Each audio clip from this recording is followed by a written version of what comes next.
Hello everybody, today I'm going to share with you my 2005 eMac, but first, a little history on this interesting machine. The eMac was first created in 2002 as a lower price alternative to the iMac G4 at the time. The E in eMac stands for education, and was first only released to the education market, but was later released to the public as well. The eMac was in production all the way up until sometime in the middle of 2006. But at that time it was limited to only education, and it was taken off the public market at some point in late 2005. This particular eMac is a higher end model, as it contains a 1.42 GHz G4 processor, a 160 GB hard drive, 64 MB of video RAM, a SuperDrive, and USB 2.0, all with 2 gigs of RAM. So, let's go ahead and take a look at the ports on the side of the machine. Before we look at the ports on the side of the machine, at the front top of the machine we have the eMac logo, and to the left of that we have a microphone. On the front, bottom, left, and right of the machine we have 2 speakers, and in the middle we have our SuperDrive. On the right side of the machine we have our ports. Going from left to right, we have audio out, audio in, 3 USB 2.0 ports, 2 FireWire 400 ports, a modem port, Ethernet, and mini VGA out. Next to that, we have the power button, which is hidden behind all of the ports to probably keep students' hands away. And here we have our power connector and a Kensington lock port. At the back of the machine you will find this interesting air vent. Mine is currently held on with tape as it keeps falling off. Okay, so let's go ahead and turn the eMac on.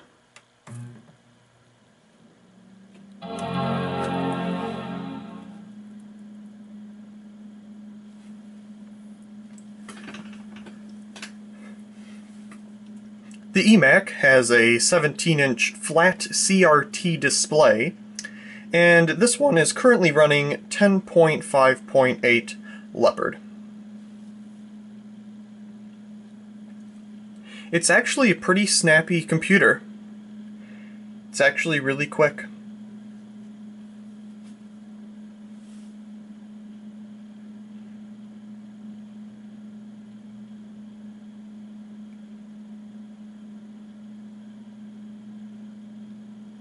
Of course, with CRTs you get those lines on the display. In person you don't see that at all.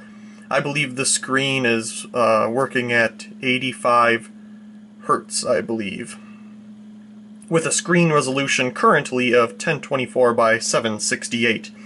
As that resolution has the Hertz of 85, and that seems to be the best for this display without making your eyes hurt. So this is the best resolution and Hertz that I think is best for your eyes. Anyway, that aside, we can see here that the eMac is now booted up. And let me just go ahead and move the camera a bit so that we can get an even better zooming in angle here.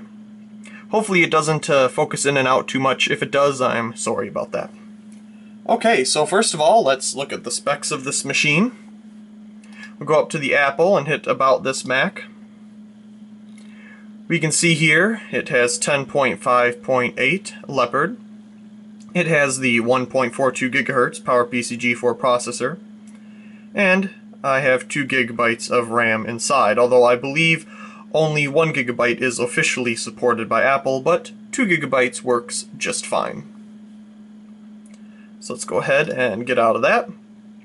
So let's do some things that you would normally do on a computer these days. And that would be, of course, using a web browser. Now, you only have 2 decent options on a PowerPC machine. That would be Safari, the built-in browser, or a fantastic browser for PowerPC machines, which is 10.4 Fox. Let's go ahead and try Safari first.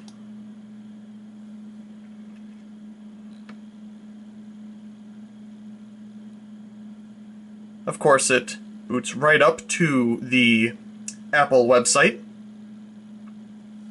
And let's let transfer through a couple different screens here, and you can see how smoothly it does that. That was kind of quick more than smooth. But it goes between the different slides on their website just fine without jittering or anything. Does it actually quite quick. Anyway, let's go ahead and go to one of the lighting websites here. Oops.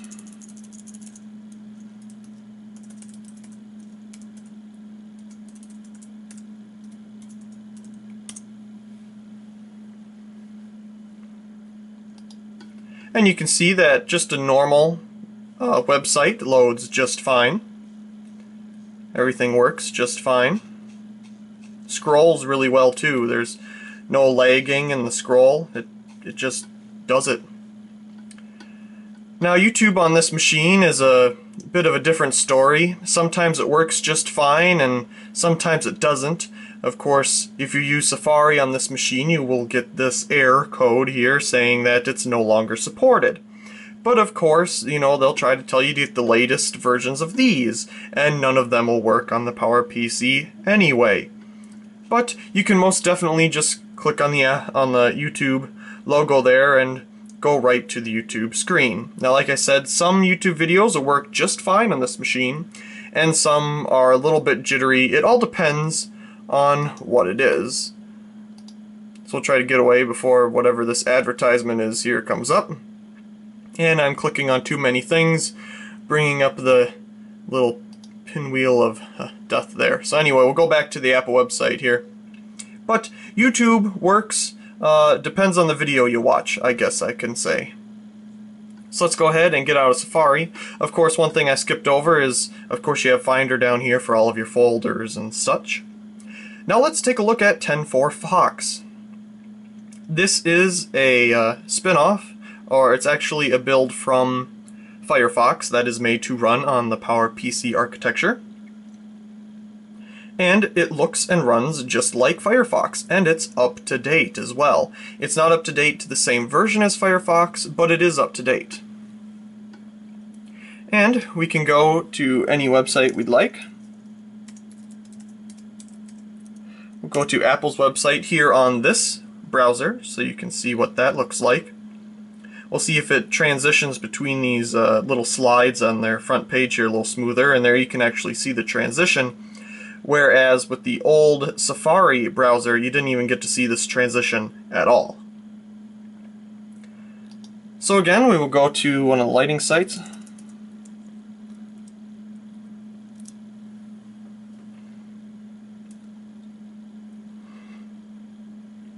It takes a little bit to load there.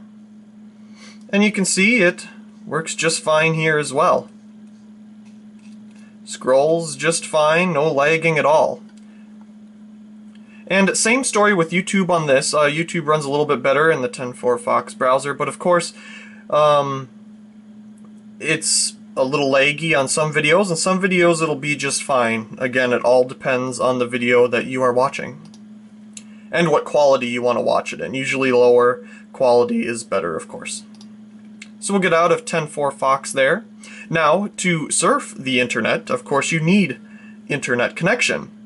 Now you can install a Airport Express card into the eMac, which I have done. It installs directly above the SuperDrive. You just open the little door and insert it up there.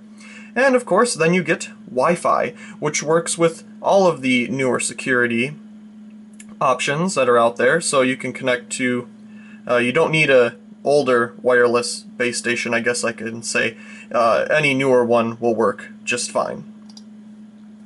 So, of course, we have iTunes. You can, of course, run Photoshop on here. This is Photoshop CS2,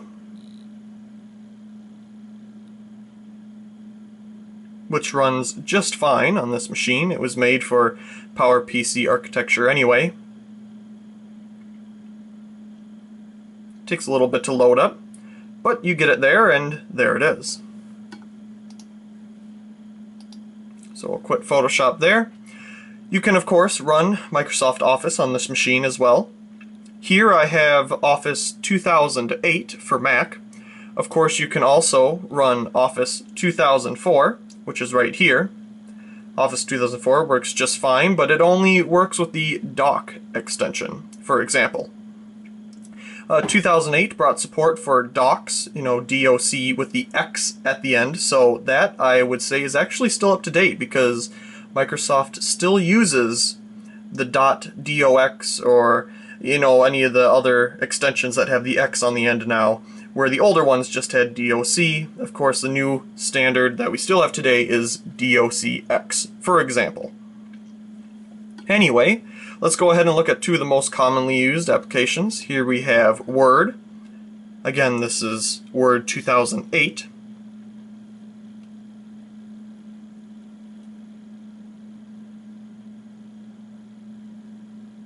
And there we go, we're up and running Word just fine. Of course, we'll quit Word there. Let's go ahead and try Excel.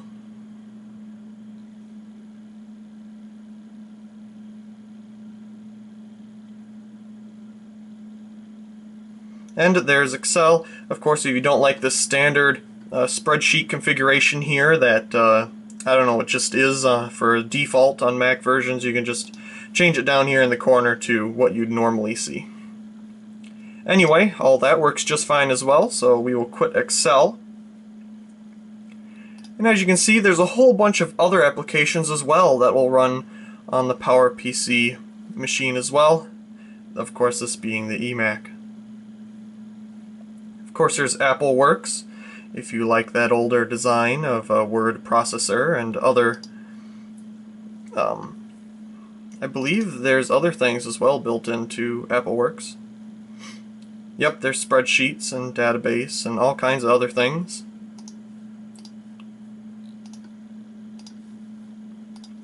Let's go back down here. Now, Skype does not connect to their servers anymore, to the best of my knowledge.